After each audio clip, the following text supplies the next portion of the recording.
మరి సమయంలో ఈ రీతిగా మరి ఈ వీడియో చేయడానికి దేవుడి నాకు ఇచ్చిన ఈ సమయాన్ని అవకాశాన్ని బట్టి దేవుడి నామానికి మహిమ కలుగును గాకండి.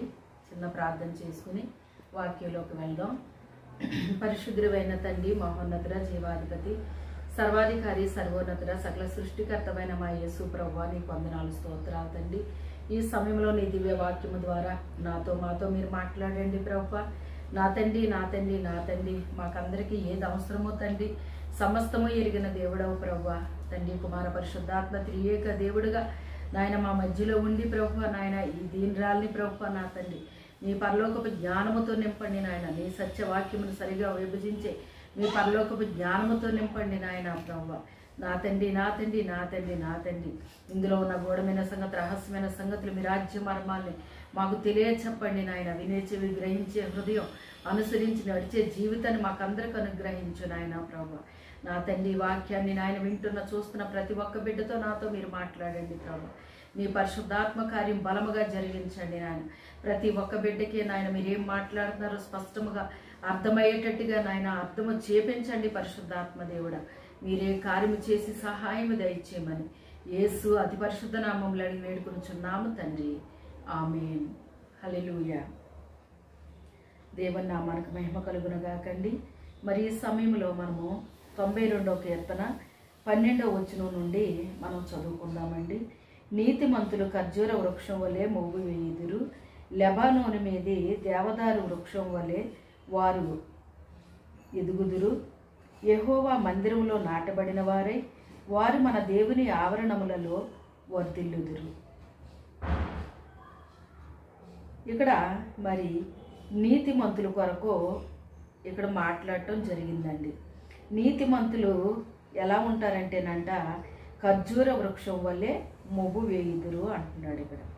అంటే అసలు ఈ నీతిమంతులు అంటే మరి ఎలా ఉంటారండి, ఏంటి అని చెప్పి మనము అనుకుంటే, నీతిమంతులు అంటే వీళ్ళు ఏమన్నా మరి వాళ్ళు వేసుకునే డ్రెస్సును బట్టి మనం చెప్పొచ్చా, లేకపోతే వాళ్ళు మరి ఇలా ఉంటారో అలా ఉంటారో అనేటువంటిది ఏదైనా మనకి మరి వాళ్ళని చూస్తే మనకు తెలుస్తుందా అని మనం అనుకోవచ్చండి. అయితే వాళ్ళు వేసుకునే డ్రెస్సును బట్టి వాళ్ళ నీతిమంతులని మనం చెప్పలేమండి. ఎందుకంటే మరి కొంతమంది కొన్ని రకాల మరి డ్రెస్సులు అనేటువంటివి వేసుకుంటారు. కొంతమంది తెలుపు వేసుకుంటారు, కొంతమంది రంగులు వేసుకుంటారు. ఇలాగ ఒక్కొక్కరు ఒక్కొక్క రకమైన అభిప్రాయాలు కలిగి ఉంటారండి. ఏది ఏమైనప్పటికైనా నీతి అనేటువంటిది మన డ్రెస్సులో ఉండదండి. అది మన యొక్క వేసుకునే వస్త్రాల్లో ఉండదండి. అయితే మరి పరిసయ్యులు కూడా చూడండి, నిలువిటంగీలు ధరించుకొని తిరిగేవారని ఉంటుందండి. అయితే మరి వాళ్ళనే దేవుడు ఏమన్నా నీతిమంతులని అన్నాడా? అనలేదు. అయితే వాళ్ళంతటా వాళ్ళే అనుకున్నారట, మేమే నీతిమంతులు అని అనుకున్నారటండి.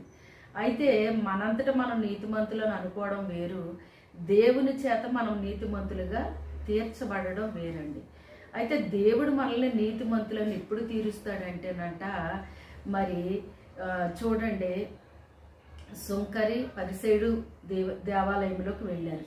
వెళ్ళినప్పుడు సుంకరి ఏమని ప్రార్థన చేశాడు? ప్రభువా, పాపినైనా నన్ను కరుణించు అని. తన పాపినని అతను గ్రహించుకుని అతను తన పాపాన్ని ఒప్పుకున్నాడండి. చాలామంది పాపాలు ఒప్పుకుంటారు కానీ విడిచిపెట్టరండి. అలా కాదు, పాపినని ఒప్పుకోవాలి, ఆ పాపాన్ని ఇంక విడిచిపెట్టేయాలండి. ఇంకా చూడండి, సమరయ స్త్రీ మరి ఆ పాపం అనే కొండని ఇంకా ఆమె అక్కడ విడిచిపెట్టేసిందండి. కొండను తీసుకుని ఊళ్ళోకి వెళ్ళలేదు ఆవిడ. అయితే అలాగే చాలామంది పాపిన ప్రభువా, పాపినైనా నన్ను కరుణించు అంటారు కానీ పాపాన్ని మాత్రం విడిచిపెట్టరండి. అయితే నిజంగా లోతైన పశ్చాత్తాపం కలిగిన వాళ్ళైతే మరి పాపిని అని ఒప్పుకుంటారు. తమ యొక్క హృదయంలో నుంచి ఆ పశ్చాత్తాపం పెళ్ళుపుకుతుందండి. వాళ్ళకి లోతైన పశ్చాత్తాపం వస్తుంది. ఆ పాపమును గూర్చి నీతిని గూర్చి తీర్పును గూర్చి పరిశుద్ధాత్మ దేవుడు ఒప్పేస్తాడు అని వాక్యం సెలవిస్తుందండి. అయితే ఇక్కడ ఎప్పుడైతే వాళ్ళ పాపాలు వాళ్ళు మరి ఒప్పుకొని ఇంకా పాపాన్ని తిరిగి చేయడానికి వాళ్ళు ఇష్టపడరండి. అలాగే ఇక్కడ పాపినైనా నన్ను కరుణించు తండ్రి అనేసి మరి ఆ సుంకరి రొమ్ము కొట్టుకుని ఏడ్చాడండి. ఏడ్చినప్పుడు మరి అతను నీతిమంతుడిగా తీర్చబడి బయటకు వచ్చినట్టుగా వాక్యం చెప్తుంది. అయితే ఇక్కడ పరిసయ్యుడు మేమే నీతిమంతులమని అనుకునే హృదయం కలిగిన వారని వాళ్ళ గురించి రాయబడింది. అతనేం చెప్తున్నాడంటే మందిరానికి వెళ్ళి, ప్రభువా మరి వారానికి 2 సార్లు ఉపవాసం ఉంటున్నాము, మరి దశమ భాగాలు ఇస్తున్నాము, ఇస్తున్నాము అలాగా ఇలాగని వాళ్ళు మరి తను చేసింది అంతా కూడా దేవుడికి చెప్తున్నాడు అనమాట. మనము దేవుని కొరకు మనం చేసే మంచి పని ఏది దేవుడితో చెప్పనవసరం లేదండి. నీ కోసం నేను ఇది చేస్తున్నాను అది చేస్తున్నాను అని దేవుడికి ఏం చెప్పనవసరం లేదు. ఎందుకంటే మనకు కళ్ళు ఇచ్చిన ఆయన చూడకుండా ఉంటాడా? మనకి చెవులు ఇచ్చిన ఆయన వినకుండా ఉంటాడా? మరి ఆయనే కదండి మనల్ని కలుగు చేసింది. మరి మనల్ని కలుగు చేసిన దేవుడికి మనం ఏం చేస్తున్నామో, మనం ఏం ఆలోచిస్తున్నామో, ఏం తలంచుకుంటున్నామో, మరి ఎలా ప్రవర్తిస్తున్నామో ఇవన్నీ దేవుడికి తెలియదా అండి? దేవుడికి ఏమైనా చెప్పాలా? మనము చెప్పనవసరం లేదండి. అయితే చూడండి, తన పాపాన్ని అతను ఒప్పుకున్నాడో దేవుడు అంటే అతను నీతిమంతుడిగా తీర్చాడటండి. ఎప్పుడు నీతిమంతుడిగా తీర్చాడు? తన పాపములు కప్పుకొనక ఒప్పుకొని విడిచిపెట్టువాడు దేవుని యొక్క కనికరాన్ని పొందుకుంటాడని వాక్యము సెలవిస్తుంది. అతను దేవుని యొక్క కనికరాన్ని పొందుకున్నాడో అతని నీతిమంతుడిగా దేవుడు తీర్చాడని ఉంటుందండి. అలాగే యోహాను గారు కూడా మొదటి పత్రికలో ఇలాగా రాస్తున్నాడు అనమాట అండి. ఆయన కొంతమంది అంట దుర్నీతి బంధకాలతో బంధింపబడిపోతారటండి. అంటే ఈ వీళ్ళు ఎలా ఉంటారండి అని మీరు అడగొచ్చు. వీళ్ళు ఎలా ఉంటారు అంటే పాటలు పాడతారు, ప్రార్థన చేస్తారు, వాక్యం చెప్తారు, మరి దశమ భాగాలు అర్పిస్తారు, కానుకలు ఇస్తారు, మరి అన్ని పనులు చేస్తారండి. అన్ని పనులు చేస్తారు, కానీ వారి హృదయంలో సాతానుడు తిష్ట వేసుకుని ఉంటాడనమాట అండి. అయితే మరి అది దుర్నీతితో చేసే పనులు అనమాట అండి. దేవుని నీతి వేరు, దుర్నీతి వేరండి. అయితే మరి అందుకే పౌలు అంటాడు, నీతికి దుర్నీతితో ఏమి సాంగత్యము అంటాడు. అయితే మనకి దేవుని బిడ్డలమైనప్పుడు, దేవునితో మనం నీతిమంతులను తీర్చబడినప్పుడు మరి దేవుని బిడ్డలతోటే మనము సహవాసము కలిగి ఉండాలి. కానీ దుర్నీతితో మరి ఎవరైతే బంధింపబడిపోయారో అలాంటి వారితో మనం సహవాసాలు పెట్టుకోకూడదు అంటండి. మాట్లాడకూడదని చెప్పలేదు, కానీ సహవాసం పెట్టుకోకూడదు అంటాడు. అంటే వాళ్ళతో మనము వాళ్ళు చేసే పనుల్లో మనం ఏకీభవించకూడదు. మరి లోకంలో ఉన్నాం కనుక అలాంటి వారు ఎక్కడ పడితే అక్కడే ఉంటారండి. ఇంట్లో ఉండొచ్చు, బయట ఉండొచ్చు, సంఘంలో ఉండొచ్చు, ఎక్కడికి వెళ్తే అక్కడే ఉంటారండి. కానీ వాళ్ళతో మాట్లాడకుండా ఉండండి అని చెప్పలేదు, కానీ వాళ్ళతో సాంగత్యాలు మీరు పెట్టుకోవద్దు అని చెప్పాడండి. ఎందుకంటే సహవాస దోషం అనేటువంటిది అది చాలా బలంగా పనిచేస్తుంది అనమాట. అయితే వాళ్ళతో మీకేంటి సాంగత్యాలు అంటాడు.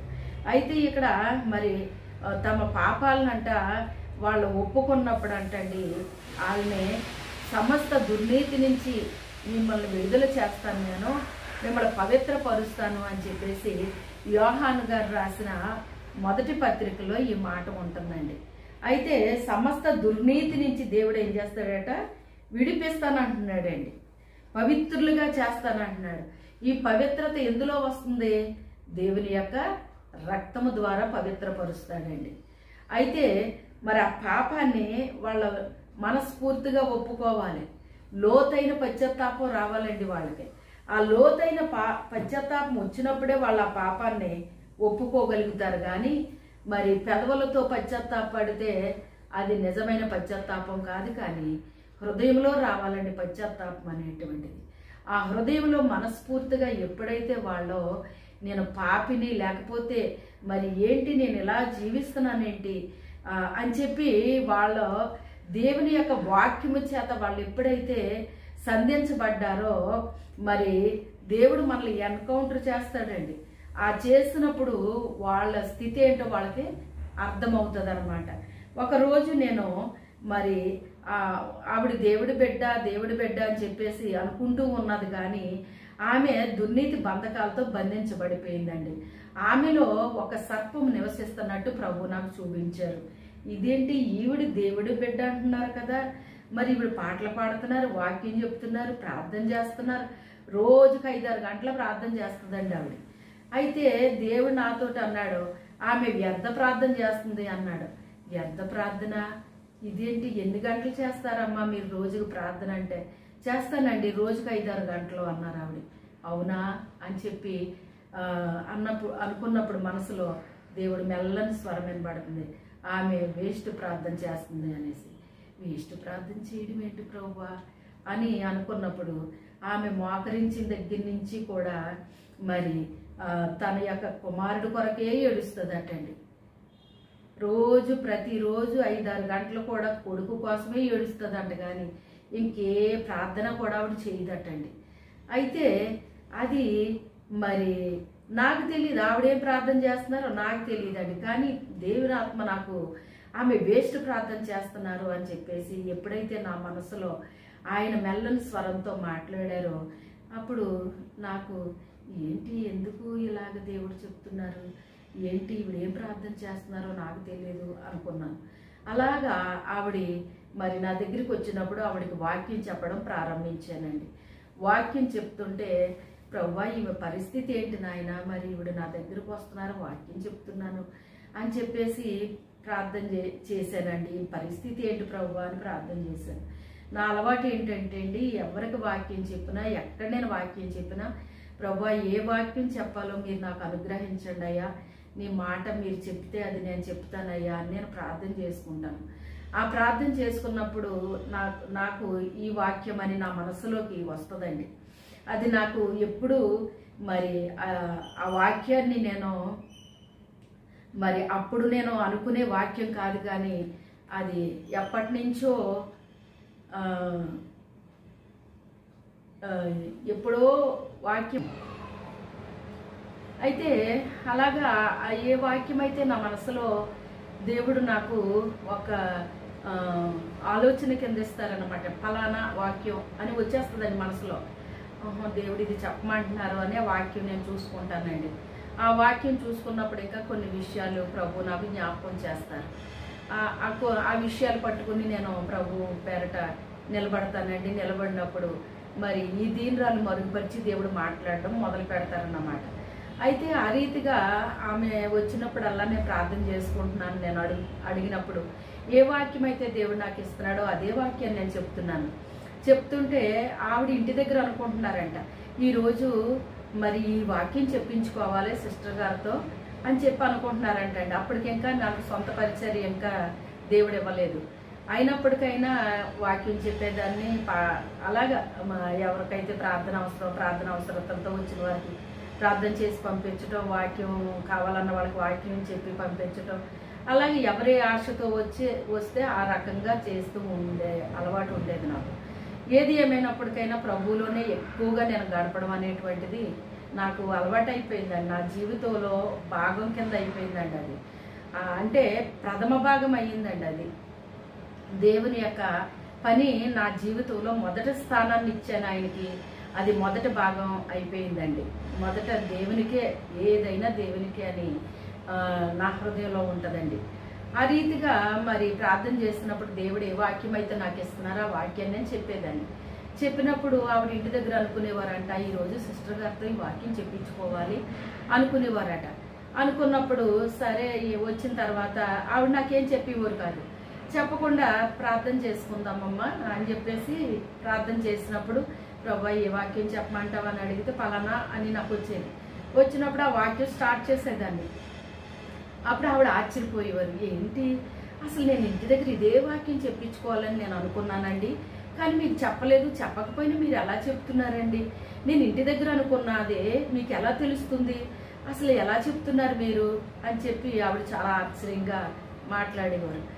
అప్పుడు ఏమోనండి నాకు తెలియదు, మీరేమనుకున్నారు నాకేం తెలుస్తుంది, నేను ప్రార్థన చేసుకుంటే ప్రభు నా మనసులో ఏ వాక్యం అయితే నాకు ఆయన ఇస్తారో అదే వాక్యాన్ని నేను చెప్తానండి, అది నాకు అలవాటు అని నేను చెప్పాను. అలాగా అండి, ఏమోనండి ఇంటి దగ్గర నేను అనుకున్నదే మీకు ఖచ్చితంగా మీరు ఇక్కడ చెప్తున్నారు అని చెప్పి నాకు చాలా ఆశ్చర్యంగా ఉంటుందండి అన్న. ఒకరోజు ప్రభు మరి బిడ్డ నా దగ్గరికి వస్తున్నారు, వాక్యం చెప్తున్నాను, ఈమె పరిస్థితి ఏంటి ప్రభు అని ప్రార్థన చేస్తే ఆమె లోపల ఒక పాము తిరుగుతున్నట్టుగా ప్రభు చూపించారు. ఇదేంటి పాము తిరగడం ఏంటి, ఈవిడ చక్కగా పాటలు పాడతారు, బాగా మాట్లాడగలరండి ఆవిడ ఎక్కువ. అసలు నేను కూడా ఆమెలో మాట్లాడలేను, వాక్చాతుర్యం ఉందన్నమాట ఆవిడ దగ్గర. చాలా మరి చక్కగా మాట్లాడగలుగుతారు, మనుషులు ఆకర్షింపబడిపోతారు ఆవిడ మాట్లాడుతుంటే. అటు రీతిగా మరి అందరూ కూడా ఆవిడ కూర్చోబెట్టి కబుర్లు చెప్పించుకునేవారటండి. మరి ఈ రీతిగా ఆమె మనుషులకు ఉపయోగపడుతుంది బాగానే, ఇటు దేవుడికి ఉపయోగపడుతుందని ఆవిడ అనుకుంటున్నారు. కానీ సాతాను ఉపయోగించుకుంటుంది అనేటువంటి విషయం ఆవిడకి తెలియదండి. ఎందుకంటే ఆవిడ చిన్న వయసు నుంచి కూడా పాటలు పాడే అలవాటు ఉందంట, ఆవిడకి మందిరానికి వెళ్ళే అలవాటు ఉందంట. ఇలాగా మరి ఆ అలవాట్లన్నీ ఉండడాన్ని బట్టి దేవుని ఆత్మే నన్ను వాడుకుంటున్నారని ఆవిడ అనుకుంటున్నారు, కానీ సైతాను ఆవిడని వాడుకుంటుందని ఆవిడకి తెలియలేదండి. అయితే ఏది ఏమైనప్పటికైనా పామును చూపించాడు దేవుడు. ఆ రోజు వచ్చారు, వస్తే రాత్రి నాకు ఇలా వచ్చిందండి అంటే, ఆ పాము నాలోనే ఉందండి అంటుంది ఆవిడ. అవునా, మీకెలా తెలుసండి అంటే, లేదండి నాకు 2-3 సార్లు దేవుడు చూపించారు నాలో పాము ఉన్నట్టు అన్నది ఆవిడ. అవునా, మీ కొరకే చేశానండి నేను ప్రార్థన, అప్పుడు చూపించారండి ప్రభు అంటే, అవునమ్మా నిజమే నాకు తెలుసు అన్నది ఆవిడ. అన్న తర్వాత అలాగా 1 నెల రోజులు ఆమెకు వాక్యం చెప్పేసరికి ఆ వాక్యం ఆమెలో పనిచేయడం ప్రారంభించిందండి. ఎందుకంటే వాక్యమే దేవుడండి. ఆ వాక్యము ఆమెలో క్రియ చేస్తుంది. క్రియ చేస్తుంటే ఆమె మరి తన పాపాలు ఆమె ఒప్పుకోవడం ప్రారంభించిందండి. ఇంటికి వెళ్ళి ఏంటి అసలు నేనేంటి ఇలా ఉన్నానేంటి అని చెప్పి అంత క్రితం నన్ను చూసినప్పుడు ఆవిడ అనుకునేవారంట, ఆవిడ నేను ఒకే మందిరానికి వెళ్ళేవాళ్ళం. అప్పుడు ఆవిడ వస్తువులు తీసేసి ఉన్నారండి, నేను వస్తువులు తీయలేదు. అప్పుడు ఆవిడ అనుకున్నారంట, నేనైతే వస్తువులు తీసేసాను, ఇవిడ వస్తువులు తీయలేదు కదా. ఈమెలో పరిశుద్ధాత్మ దేవుడు అనేవారంట, ఆమెలో ఒక స్పెషల్ ఉంది, ఆమె దగ్గరికి వెళ్ళి నువ్వు ఆమె దగ్గరికి వెళ్ళి ఆమె నువ్వు తెలుసుకోవాల్సింది ఉంది, ఆమె దగ్గరికి వెళ్ళు అని పరిశుద్ధాత్మ దేవుడు ఆమెను ప్రేరేపిస్తున్నారట. ఆమె అనుకునేవారంట, ఈమెలో ఏమి స్పెషల్ ఉంది, ఈమె వస్తువులు కూడా తీయలేదు, నేనైతే వస్తువులు కూడా తీసేసాను అని చెప్పి ఆవిడ అనుకుంటున్నారంట. అనుకుంటే అయినప్పటికైనా ప్రేరేపణ అయితే ఆవిడకు పోలేదు. కానీ అలా 3 సంవత్సరాలు ఆవిడ గడిపేసింది, కానీ నా దగ్గరికి రాలేదు. మందిరానికి వెళ్ళినప్పుడు ఏదో ప్రైజ్ లార్డ్ అంటే ప్రైజ్ లార్డ్ చెప్పుకోవడం అంతవరకే తప్ప, ఇంకెప్పుడైనా ప్రార్థనకి వెళ్ళినప్పుడు కలవడం తప్ప పెద్దగా మేము కూర్చుని మాట్లాడుకున్నది లేదనమాట అండి. ఇంకా వాళ్ళు అంటే వాళ్ళ హస్బెండ్కి జాబు, ఆయన రిటైర్ అయిపోయారు, ఇంక వెళ్ళిపోయే టైం వచ్చేసింది. ఆ చివరి టైంలో దేవుడు నా దగ్గరికి పంపించారనమాట అండి. ఆ చివరి టైంలో వచ్చినప్పుడు దేవుడు ఒక వ్యక్తిని రక్షించాలి అనుకున్నప్పుడు ఆయనకి కొన్ని సంవత్సరాలైనా, కొన్ని నెలలైనా, కొద్ది రోజులైనా, కొద్ది గంటలైనా, కొద్ది నిమిషాలైనా కూడా చాలండి. ఒక వ్యక్తిని రక్షించాలనుకుంటే ఆయన ఎంత టైం అయినా ఉపయోగించుకోగలడు. ఎక్కువ టైంలో అయినా రక్షించగలడు, తక్కువ టైంలో అయినా ఆయన రక్షించుకోగలడండి. అయితే రక్షణ మరి దేవుని వల్లనే అది కలుగుతుందండి. అప్పుడు ఆ రీతిగా మరి చెప్పినప్పుడు ఆవిడ ఒప్పుకున్నారు. అవునండి, మీ కొరకే నేను ప్రార్థన చేస్తే నాకు ఇలాగా వచ్చిందండి అంటే, నిజమేనండి అని చెప్పి ఆవిడ అన్నప్పుడు ఆవిడ మెడ ఎటు తిరగకుండా పట్టేసింది అనమాట అండి. సాతానుడు ఎప్పుడైతే ఈమెలో వాక్యం పనిచేస్తుందో నా దగ్గరికి రాకుండా చెయ్యాలని మెడ పట్టుకున్నాడు సైతాను. పట్టుకుంటే ఈవిడి రెగ్యులర్గా వచ్చి ఆవిడ అంటే ఇంక మేము రిటైర్ అయిపోతే వెళ్ళిపోతామండి, అప్పటి వరకు ప్రతిరోజు వస్తాను షారా గారు, మీరేమనుకోనంటే నేనేమనుకోనమ్మా, మీరు వచ్చినా రాకపోయినా ప్రతిరోజు దేవునితో నేను గడపడం నాకు అలవాటు, మీరు వస్తే నాతో పాటు ఏకీపిస్తారు, అంతకంటే ఏమీ లేదు, మీరు వచ్చినా రాకపోయినా నేను నా ఖాళీ టైంలో నేను దేవునితో గడుపుకుంటాను, మీరు వస్తే నాతో పాటు ఏకీపిస్తారని నేను చెప్పానండి. చెప్పినప్పుడు సరేనండి అని రావడం మొదలుపెట్టారు. నేను చెప్పడం మొదలుపెట్టాను, ఆవిడలో కార్యం జరగడం ప్రారంభించింది. సైతాను ఇంకా ఆమె రక్షణ పొందుకుంటుందేమో అని చెప్పేసి మెడ పట్టేసిందండి. మెడ పెట్టేస్తే ఆవిడ రాలేదు, 2వ రోజు కూడా రాలేదు. ఏంటి సైతాన్ ఏదో చేసిందని నేను అనుకున్నాక 3వ రోజుని వచ్చారు. ఆ 3వ రోజు ఆమె మెడ అటు ఇటు కూడా తిరగట్లేదండి. వాళ్ళ ఆయన గారు అంటున్నారంట, పొద్దున్న వెళ్తున్నావు, సాయంత్రం వస్తున్నావు, అలా కూర్చుని ఉండడాన్ని బట్టి నీ మెడ పట్టేసింది, అందుకే ఇలాగైపోయావు నువ్వు, ఇంకేమీ లేదు, నీ మెడపోసలు అరిగిపోయి అని చెప్పేసి ఆయన అన్నారటండి.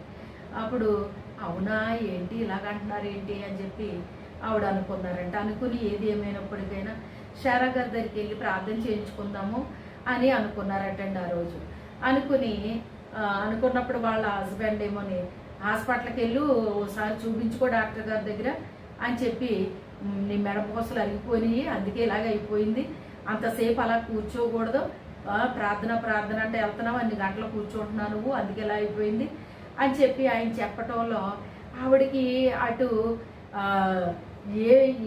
ఎటు కూడా తోచట్లేదటండి ఆవిడకి. ఆయన మాట నిజమా అని కూడా అనిపిస్తుందంట, లేదు అని అనిపిస్తుందంట. ఏది ఏమైనప్పటికైనా సరే వెళ్తాను ఈ రోజుని అనుకుని డాక్టర్ గారి దగ్గరికి వెళ్తున్నారంట, కానీ డాక్టర్ గారి దగ్గరికి వెళ్ళాలనే మనసు ఆవిడకి లేదటండి, నా దగ్గరికి రావాలని ఉందంట. వెళ్తే వెళ్తున్నాను కానీ ప్రభా నాకేమి డాక్టర్ గారి దగ్గరికి ఏమి వెళ్ళాలని ఏమీ లేదు, నీ బిడ్డ దగ్గరికే నేను వెళ్ళాలని అనుకుంటున్నాను తండ్రి అని చెప్పి ఆవిడ ప్రార్థన చేసుకుంటే ఎందుకు ఈవిడ వెళ్ళేసరికి డాక్టర్ గారు వెళ్ళిపోయారట. సరే అని చెప్పేసి నా దగ్గరికి వచ్చారు. వచ్చేసరికి ఆవిడని చూడగానే నాకు అర్థమైపోయింది. అప్పుడు ఏంటండి అలా ఉన్నారు అంటే, మెడ పట్టేసిందండి, ఎటు తిరగనివ్వట్లేదు, అందుకే మీ దగ్గరికి రావట్లేదు 2 రోజుల్లోనే అన్నారు. అవునా అన్నారు. అదే మా మాస్టర్ ఇలా అంటున్నారండి అన్నారు. అయితే మీరు నమ్మారా అన్నాను. అదేంటండి అలా అంటున్నారు, మీరు నమ్మలేదా అన్నారు. అంటే అయితే మీరు నమ్మేశారా అన్నాను. అదే నాకు అర్థం అవ్వట్లేదండి, మెడ అసలు కదపలేకపోతున్నానని, ఎటు ఆవిడ చూడలేకపోతున్నారు, ఇలా నిటారుగా మాత్రమే చూడగలుగుతున్నారు. అప్పుడు ప్రార్థన చెయ్యండి నేను వెళ్తాను అని చెప్పేసి అన్నప్పుడు మేము ప్రేయర్ చేసుకునే రూమ్లోకి వెళ్ళామండి. ఆ రూమ్లో కూర్చున్నాం. ప్రార్థన చేస్తే దేవుడు వాక్యం చెప్పమంటున్నారు. వాక్యం చెప్తుంటే దేవుడు అగ్నితో బలంగా నన్ను నింపారండి. ఎప్పుడూ చెప్పే కంటే అగ్నితో నింపేశారండి. ఆ రోజు ఇంకా అగ్నితో నింపేసి నా నోట్లోంచి ఒక్కొక్క మాట ఆవిడికి ఎలా తగులుతుందంటే కరెంట్ షాక్ కొట్టినట్టు ఆవిడ వణుకుతున్నారన్నమాట. నా నోట్లోంచి ఒక మాట వస్తుంటే ఆవిడ వణుకుతున్నారు. వణుకుతుంటే నాకు అర్థమైపోతుంది అనమాట, దేవుడు చాలా బలంగా ఆయన మాట్లాడుతున్నారని. ఫుల్ ఫైర్తో దేవుడు నన్ను నింపేశారండి. అప్పుడు అలా మాట్లాడేసరికి ఆవిడ కంట్లో నుంచి నీరు అలాగ కారిపోతుందండి. కారిపోతుంటే ఆవిడ ఏడ్చినట్లేదు కానీ ఏదో ట్యాప్ ఆన్ చేస్తే నీళ్లు కారిపోయినట్టు ఆవిడ కళ్ళల్లో నుంచి నీళ్లు కారిపోతున్నాయి. కారిపోతుంటే వాక్యం అయితే అలా చెప్పానండి. ఒక అర్ధగంట ఎంతో చెప్పినట్టున్నాను. చెప్పిన తర్వాత అప్పుడు ప్రార్థన చేద్దామండి అన్నాను నేను అని మోకాళ్ళు వేసానండి. మోకాళ్ళు వేస్తే ఆవిడ మోకాళ్ళు వేశారు. దేవుని ఆత్మ అంటున్నారు నన్ను నిలబడు అన్నారు ఆయన. నిలబడు అంటే నిలబడ్డానండి. నిలబడి ప్రార్థన చేస్తున్నాను. ప్రార్థన చేస్తుంటే అప్పుడు ఆ దురాత్మని గద్దించటం జరిగిందండి. గద్దించటం జరిగి అప్పుడు దేవుని ఆత్మ నాతో అంటుంది, ఆమె మెడ మీద చేయి పెట్టు అని నాకు ఒక మెల్లని స్వరం నాతో మాట్లాడుతుంది. అప్పుడు వెళ్ళి ఆమె మెడ మీద అలా చెయ్యి పెట్టానండి. పెట్టేసరికి టక్కన ఏదో వదిలేసినట్టు అనిపించిందంట ఆవిడకి. అంతే ఇంకా ఆవిడ మెడ ఫ్రీ అయిపోయింది అనమాట అండి. మెడ నొప్పి లేదు, ఏమీ లేదనమాట అండి. అప్పుడు ఇంకా ప్రార్థన చేసేసాను, ముగించాను. అప్పుడు ఫ్రీగా ఆవిడ మెడ తిప్పేస్తున్నారండి అటు ఇటుని. ఏంటి శారా గారు, ఏంటి నా మెడకి ఏమైంది, ఏంటి ఎంత ఫ్రీ అయిపోయింది ఏంటి, నాకు ఇలాగైపోయింది ఏంటి, మీరు నా మెడ మీద చెయ్యి పెట్టగానే ఏదో టక్కన వదిలేసినట్టు అనిపించిందండి అన్నారు ఆవిడ. అప్పుడు ఏమీ లేదండి, మీరు ఇలాగా రోజు దేవుని సన్నిధికి వస్తున్నారు కదా, మరి దేవుని వాక్యం వింటున్నారు కదా, అది మీలో కార్యం జరుగుతుంది, అందుకే సాతానుడు ఇలాగ చేశాడండి అంటే, అవునండి నిజమేనండి, ఈ మాస్టర్ అయితే మెడపోసలు అరిగిపోయి అన్నారండి అని చెప్పి ఆవిడ చాలా ఆశ్చర్యపోయి చాలా సంతోషంగా ఇక అలాగా ఆ ఇంటి దగ్గర ఉన్న 2 రోజులు ఆ 3 రోజులు కూడా ఆవిడ రాత్రి పగలు ఇంక నిద్ర రావట్లేదంట. ఆమెలో ఉన్న ప్రతి పాపాన్ని ఒప్పుకోవడం మొదలుపెట్టిందంటండి. పరిశుద్ధాత్ముడు ఆమెని ఒప్పింప చేయడం ప్రారంభించాడటండి. అప్పటి వరకు నేను పాపిని అని ఎప్పుడూ ఆవిడకి అనిపించలేదంటండి లైఫ్లో. ఎందుకంటే నేను పాటలు పాడుతున్నాను కదా, ప్రార్థన చేస్తున్నాను కదా, నేను వాక్యం చెప్తున్నాను కదా అని అనుకున్నారంట. కానీ ఎప్పుడు నేను పాపిని అని ఆవిడకి అనిపించలేదంటండి. అయితే ఇప్పుడు పాపిని అని ఆవిడికి అనిపించి ఆమె చిన్ని పెద్ద పాపాలన్నీ కూడా గుర్తొచ్చేస్తున్నాయటండి. గుర్తొచ్చేస్తుంటే ఇంకా ఆవిడ మరి ఆ రాత్రులు నిద్ర పట్టట్లేదట. లేచి మోకరించి ఏడుస్తూ ఆ పాపాలన్నీ ఒప్పేసుకుంటున్నారంట ఆవిడ. అలాగా నా దగ్గరికి వచ్చేటప్పటికి 3వ రోజుకి వచ్చారండి ఆవిడ. వచ్చేటప్పటికి ఆ రీతిగా ఆ ఘట సర్పం వదిలేసింది ఆమెని. అప్పటి వరకు ఘట సర్పం పట్టేసిందంట ఆమెని. అయితే వదిలేసినప్పటికీ ఆవిడ ఇంకా ఫ్రీ అయిపోయిన తర్వాత చాలా ఆవిడ ఇంకా నవ్వేస్తున్నారన్నమాట అండి. ఇంకా ఆమె అప్పటి వరకు ఒక భయంలో ఉన్న ఆవిడ ఇప్పుడు పూర్తిగా విడుదలైపోయినట్టు అయిపోయి ఇంకా హ్యాపీగా నవ్వుతూ, ఇంకా ఇప్పుడు నాకు చాలా హ్యాపీగా ఉందండి, ఏంటండి ఇలాగా జరిగింది అని చెప్పి ఇంకా చాలా సంతోషపడిపోయారు అన్నమాట అండి. చూసారా ఆ ఘట సర్పం ఏ రీతిగా పట్టిందో ఆవిడ్ని. ఆ రోజు ఆవిడ విడుదలైపోయారండి. ఈ 3 రోజులు కూడా ఆవిడ పాపాలన్నీ ఒప్పేసుకున్నారన్నమాట అండి. ఒప్పేసుకున్నప్పుడు మరి ఎప్పుడైతే తన పాపములు కప్పుకొనక ఒప్పుకొని విడిచిపెట్టి వాడు దేవుని యొక్క కనికరాన్ని పొందుతాడు అన్నట్లుగా ఇప్పుడు దేవుని కనికరం ఆవిడ మీదకు వచ్చింది. ఇప్పుడు ఆవిడ చిన్న పెద్ద పాపాలన్నీ ఒప్పుకున్నారు. ఇప్పుడు రక్షణానందం ఆవిడలోకి వచ్చిందండి. రక్షించబడిన వ్యక్తికి రక్షణానందం వస్తుందండి. ఇప్పుడు రక్షణానందం వచ్చిందండి. ఎప్పుడు ఇంత హ్యాపీగా నేను ఎప్పుడూ లేనండి, అసలు ఎంత ఆనందమో మీరు ఎప్పుడు చెప్తూ ఉంటారో. రక్షించబడిన వ్యక్తికి రక్షణానందం ఉంటుందండి. అది మనం వేసుకునే వస్త్రాలను బట్టో, మనం తిన్న ఆహారాన్ని బట్టో, దేవుడు మనకి ఇచ్చిన ఆస్తి ఐశ్వర్యాన్ని బట్టి కాదండి. దేవుడు మనకి రక్షించినప్పుడు రక్షణానందం ఇస్తాడండి. అది మన హృదయం నిండా ఎప్పుడూ ఉంటుందండి. ఏమున్నా ఏమి లేకపోయినా గొప్ప ఆనందం సంతోషం మన హృదయంలో మనం అనుభవిస్తూ ఉంటామండి అని మీరు ఎప్పుడు చెప్తారు కదమ్మా. అది ఏంటి ఇలా చెప్తున్నారేంటి అని నేను అనుకున్నాను, కానీ అది ఇప్పుడు నేను అనుభవిస్తున్నాను అని చెప్పి ఇప్పుడు ఆవిడకి ఆమె పాపాలన్నీ దేవుడు మరి కడిగేశాడండి. ఆ పాపాలు క్షమించాడు దేవుడు, ఆయన రక్తంతో కడిగేశాడు ఆమెని. ఇప్పుడు ఆమెకి మరి ఎంతో ఆనందం సంతోషం వచ్చేసిందండి. ఇదే రక్షణ ఆనందం అనేటువంటిది. ఆ రక్షణానందం ఎప్పుడైతే ఆవిడలోకి వచ్చిందో ఆమె ఎంతో గొప్ప ఆనందం సంతోషం. ఆవిడ ఇంకా ఎంత ఆనందం నా లైఫ్లో ఎప్పుడు నేను అనుభవించలేదండి అని చెప్పి ఆవిడ చెప్పడం జరిగిందనమాట అండి. నిజంగా ఈ చివరి దినాల్లో మేము ఇక్కడికి రాకపోతే మరి ఎప్పుడు కూడా ట్రాన్స్ఫర్లు వచ్చిన వాళ్ళు ఆపేసుకునేవారటండి. ఈసారి ఎంత ఆపినా కూడా ట్రాన్స్ఫర్ ఆగలేదట. అది కేవలం నా రక్షణ కొరకే ఇది ఆగలేదండి. నిజంగా నేను ఇక్కడికి రాకపోతే నేను రక్షణ లేకుండానే చనిపోయేదాన్నండి. నిజంగా నాకు తెలుసు, అందుకే దేవుడు నన్ను రక్షించడానికే దేవుడు ఇక్కడ తీసుకొచ్చాడు అని ఆవిడ సాక్ష్యం ఇచ్చి మరి ఆవిడ వెళ్ళిపోవడం అనేటువంటిది జరిగిందండి.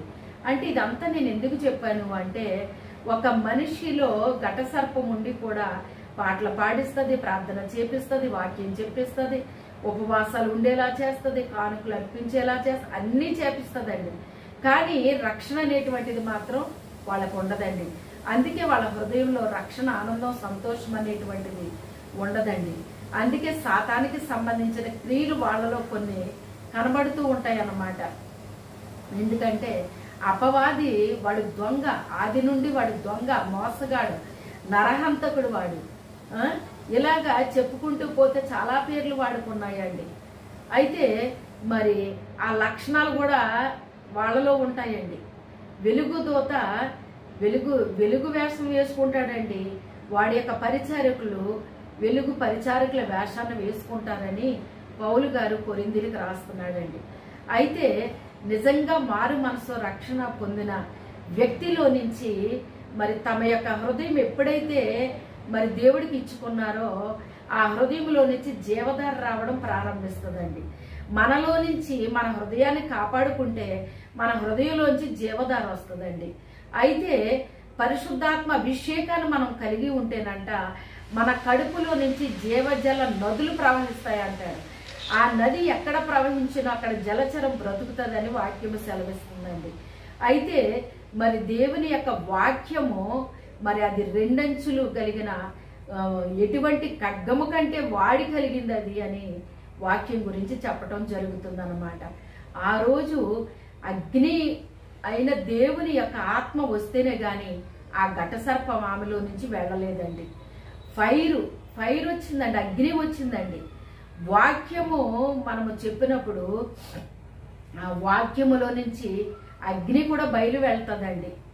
ఒక్కోసారి చాలా కూల్గా మాట్లాడుతూ ఉంటాం, ఒక్కొక్కసారి చాలా అభిషేకంతో మాట్లాడతామండి. నేను మామూలుగా కూర్చుని మాట్లాడినప్పుడు వహలా ఉంటాను, మరి మందిరంలో నిలబడి మాట్లాడినప్పుడు ఓ రీతిగా ఉంటుందండి. అదే ఉద్యోగ సభల్లో నిలబడి మాట్లాడినప్పుడు మరొక రకంగా ఉంటుందండి. అంటే ఎక్కడ ఏ అభిషేకాన్ని దేవుడు నాకు ఇవ్వాలో ఆ అభిషేకం నా మీద కుమ్మరిస్తాడండి ఆయన. ఎప్పుడు ఒక అభిషేకం మనలో పనిచేయదండి. ఒక మనిషితో మాట్లాడినప్పుడు ఒక రకంగా ఉంటుంది, 10 మందితో మాట్లాడితే ఒక రకంగా ఉంటుంది, 100 మందితో మాట్లాడితే ఒక రకంగా ఉంటుంది, 1000 మంది మధ్య నిలబడితే మరొక రకంగా. ఏది ఏమైనప్పటికైనా ఆయన అభిషేకం అనేటువంటిది మనలో నుంచి అది బయలు వెళ్ళినప్పుడు అనేక మందిని అది తాకుతూ ఉంటుందండి, కార్యము జరిగిస్తూ ఉంటుందండి. పాపమును గురించి, నీతిని గురించి, తీర్పును గురించి ఆయన ఒప్పిస్తాడండి. ఇప్పుడు చూడండి, ఆవిడే దుర్నీతి బంధకాలతో బంధింపబడిపోయి ఉంది ఇప్పటి వరకుని.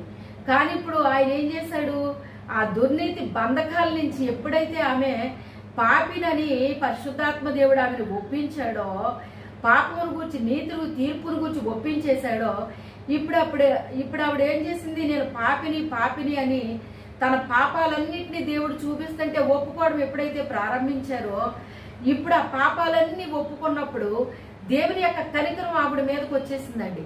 వచ్చేసి ఇప్పుడు దేవుడు ఏం చేశాడంటే సమస్త దుర్నీతి నుంచి ఆమెకి విడుదల ఇచ్చాడు. ఇప్పుడు దుర్నీతి బంధకాల్లోంచి ఆవిడకి విడుదల వచ్చేసింది. ఇప్పుడు ఆవిడకి స్వతంత్రతనిచ్చాడండి దేవుడు.